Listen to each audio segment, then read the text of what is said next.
Muhammadin wa ala alihi wa sahbihi ajmain, amma ba'd.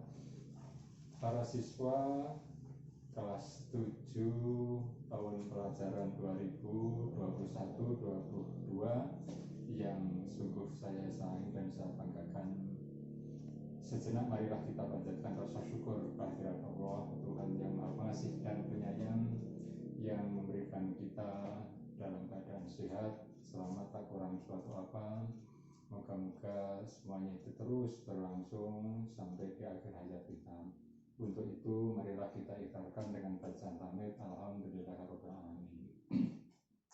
Sholawat dan salam dari Allah Subhanahu wa taala semoga senantiasa tercurah kepada baginda Rasulullah Muhammad sallallahu alaihi wasallam, nabi yang senantiasa kita nantikan syafaatnya di yaumul qiyamah, dan kita semua menjadi umatnya yang senantiasa mampu dan mau untuk menjalankan ajaran-ajarannya. Anak-anakku kelas 7 baru yang berbahagia, sebelum Bapak menyampaikan hal yang lebih lanjut berkenaan dengan masa pengenalan lingkungan sekolah, saya perkenalkan lebih dahulu. Saya nama Subroto MPD, jabatan sebagai Kepala SMP Negeri 1 Kari. Bapak ditugasi di sini sejak tanggal 28 Februari tahun 2018, sehingga kalau sampai sekarang ini sudah 3 tahun lebih sedikit. Saya bertempat tinggal di Desa Ndowo, RT 6 RW 1, Kecamatan Telopo. Demikian sekilas untuk perkenalan saat ini. Harapan saya dengan perkenalan ini anak-anak lebih paham, paling tidak tahu jadi nama dari kepala sekolah dan tentu saja wajahnya untuk saat ini. Anakku yang berbahagia, pertama kali saya sampaikan ucapan selamat kepada para siswa yang saat ini telah resmi diterima sebagai siswa SMP Negeri 1 Kari untuk tahun pelajaran 2021-2022. Dengan demikian, anak-anakku sekarang ini sudah terdaftar sebagai siswa baru, dan terhitung mulai tanggal 12 ini mestinya itu dilakukan tatap muka dengan kegiatan utama, yaitu pengenalan lingkungan sekolah atau yang dikenal dengan nama PLS. Tapi karena kondisi dan situasi saat ini di wilayah kita, terutama di Kecamatan Kari dan umumnya di Kabupaten Madiun, ini masih dalam masa pandemi. Bahkan untuk pandemi saat ini perkembangannya luar biasa, sehingga pemerintah kabupaten, dalam hal ini juga Dinas Pendidikan dan Kebudayaan, mengambil kebijaksanaan, yaitu kegiatan masa pengenalan lingkungan sekolah atau MPLS ini dilakukan secara daring atau melalui kegiatan jarak jauh. Meskipun demikian, harapan dari Bapak, moga-moga hal ini tidak mengurangi makna dan hikmah dari kegiatan MPLS itu sendiri atau masa pengenalan lingkungan sekolah. Masa pengenalan lingkungan sekolah atau MPLS ini harus diadakan. Tujuan utamanya adalah memberikan kepada siswa gambaran tentang sekolah baru yang sekarang ini memang anak-anak masuki, terutama di SMP Negeri 1 Kari. Yang ini memang jauh berbeda bila dibandingkan dengan masa 6 tahun yang sudah anak-anak tinggalkan waktu di madrasah dulu atau mungkin di sekolah dasar dulu. Anakku yang berbahagia, dalam masa pengenalan lingkungan sekolah ini nanti ada 2 hal yang sangat penting yang harus anak-anak ketahui. Yang pertama yang berkenaan dengan lingkungan fisik dan lingkungan non-fisik. Yang dimaksud dengan lingkungan fisik adalah lingkungan yang berkenaan dengan segala fasilitas yang ada di sekolah, termasuk di dalamnya gedung sekolah dan bagian-bagiannya. Anak-anak harus tahu persis mengenai gedung sekolah dan bagian-bagiannya.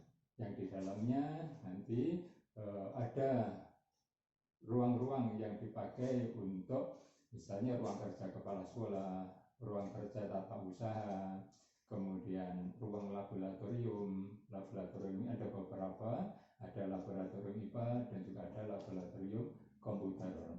Kemudian ruang belajar yang dipakai untuk belajar anak-anak apabila sewaktu-waktu nanti tiba saatnya dilakukan kegiatan tatap muka secara terbatas.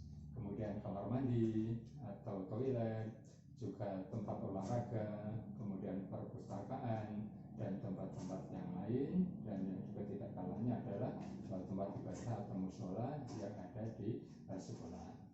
Selanjutnya, yang non fisik itu berkenaan dengan personalia atau orang-orang yang ada di dalamnya dan kegiatan pembelajaran serta ekstrakurikuler. Jadi nanti anak-anak harus paham persis Bapak Ibu guru yang mengajar di SMP 1 kali ini.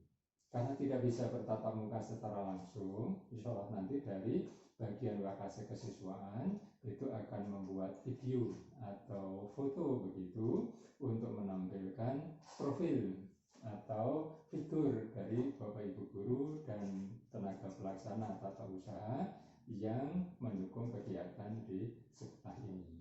Nah, Bapak Ibu guru yang ada di SMP 1 kali ini nanti menyampaikan kegiatan pembelajaran yang berbasis mata pelajaran. Jadi kalau anak-anak waktu di SD dulu itu pembelajarannya diampu oleh seorang guru sejak dari awal tahun sampai akhir tahun. Tapi kalau nanti di SMP ini pembelajaran diampu oleh masing-masing mata pelajaran, itu gurunya berbeda-beda. Nah, ini yang nanti anak-anak harus paham persis. Penjadwalannya juga begitu. Nanti antara kelas 1 dengan kelas lain juga berbeda-beda. Kemudian yang kedua yang termasuk non fisik adalah metode atau teknik belajar di SMP.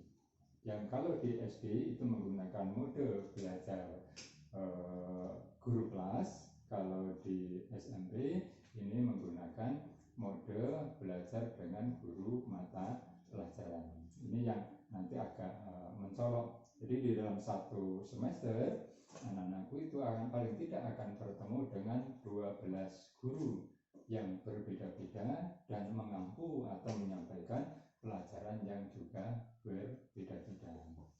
Selanjutnya, di samping kegiatan yang pembelajaran itu juga disediakan kegiatan ekstrakurikuler. Artinya kegiatan di luar jam belajar, tapi ini harus diikuti oleh para siswa.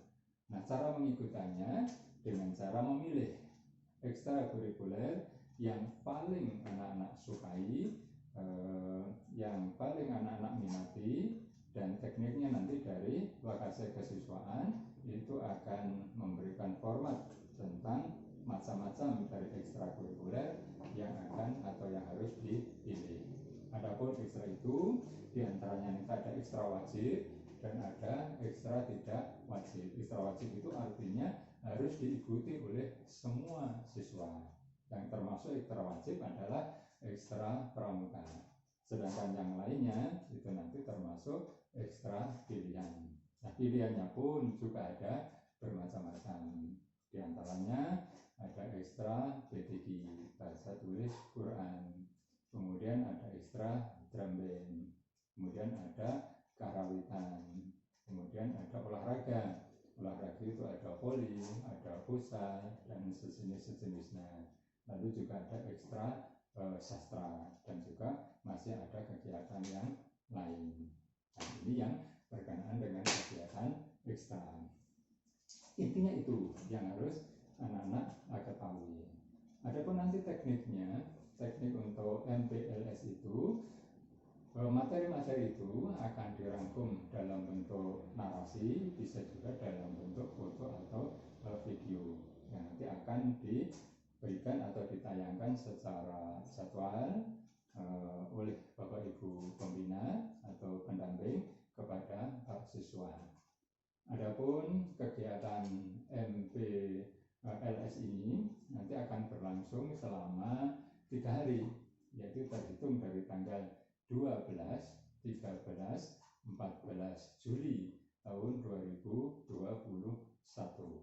Jadi masing-masing siswa nanti harus mengikuti secara daring atau secara online atau secara jarak jauh dengan menggunakan media. Tentu saja ini media yang paling efektif dan insya Allah anak-anak memiliki semua adalah media HP. Dan insya Allah untuk anak-anak ini oleh Wakil Kepala Sekolah Kesiswaan sudah dibuatkan grup di WA. Tentu saja ini nanti untuk mempermudah informasi-informasi yang akan disampaikan kepada para siswa. Nah, insya Allah nanti dalam waktu dekat itu juga informasi-informasi ini akan di-share atau dikirim kepada siswa lewat WA yang sudah ada di masing-masing grup. Nah, untuk anak-anakku nanti akan dibagi menjadi 3 kelompok besar. Intinya adalah kelompok kelas 7A, kemudian 7B dan 7C. Jumlah antara masing-masing kelas itu tidak sama. Ada yang 32, mungkin nanti ada yang 26. Itu anak-anakku untuk gambaran sekilas berkenaan dengan masa pengenalan lingkungan sekolah untuk saat ini. Dan dengan ucapan Bismillahirrahmanirrahim, masa pengenalan lingkungan sekolah untuk siswa baru tahun pelajaran 2021-2022 kami nyatakan secara resmi dimulai dan dibuka. Semoga Allah Subhanahu wa Ta'ala senantiasa memberikan ridho kepada anak-anakku semua dan kepada juga orang tua, kepada kita semua senantiasa dalam keadaan sehat. Tentu saja yang tidak kalah pentingnya adalah protokoler kesehatan yang kita kenal dengan 3M dan sekarang ini ditambah menjadi 5M. Laksanakanlah dengan baik di mana saja anak-anak berada. Dengan demikian kita semua berharap akan terhindar dari pandemi COVID ini. Dan kita juga berdoa kepada Allah Subhanahu wa Ta'ala semoga COVID ini segera bisa berlalu, bisa diangkat oleh Allah Subhanahu wa Ta'ala dan kita bisa kembali belajar secara tatap muka. Demikian yang bisa kami sampaikan. Selamat mengikuti kegiatan MBLS, semoga bermanfaat. Ada kurangnya, Bapak minta maaf yang terus-terusnya. Kita tutup dengan bacaan pamit. Alhamdulillahirrahmanirrahim. Assalamualaikum